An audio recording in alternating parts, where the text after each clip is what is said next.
Teresa, and I'm the founder of Elderberry Family Farms. Welcome to the kitchen today. Today we'll be making elderberry bread pudding, and it uses our elderberry jam. We start with a half a cup of sugar, and 2 1/4 cups of milk. We'll add some vanilla, and some cinnamon and nutmeg.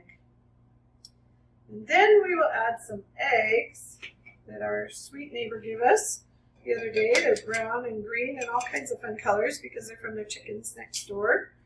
Okay. We have 4 eggs.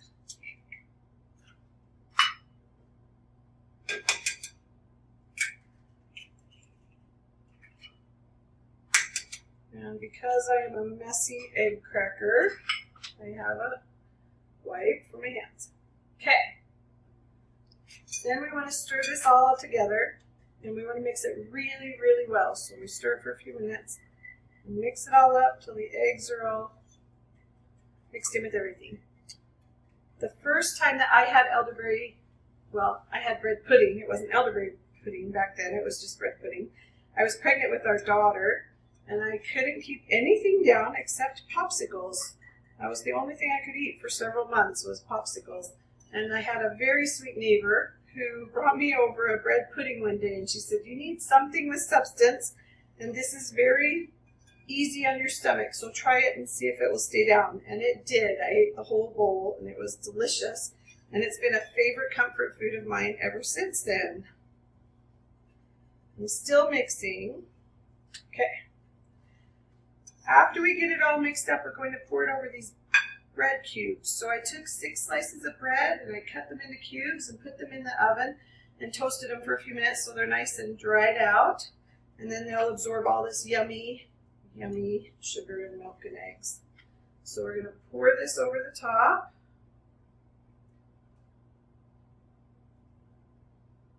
There we go.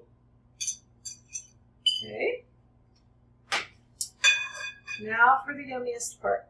We take the elderberry jam and we put, the recipe calls for 3 generous tablespoons. So we softened it up a little bit so that it would spread easily. So I'm going to put more than 3 because I can't get a heaping tablespoon when it's softened up like this. But I'm just clumping it around, putting a few spots on here. We'll do like 6 half tablespoons. There we go. And then you take your knife and you swirl it around in there so that just swirls that jam all around. You don't want to mix it in all the way. You still want to have sections that have jam and sections that don't, but you want to swirl it around in there. Okay.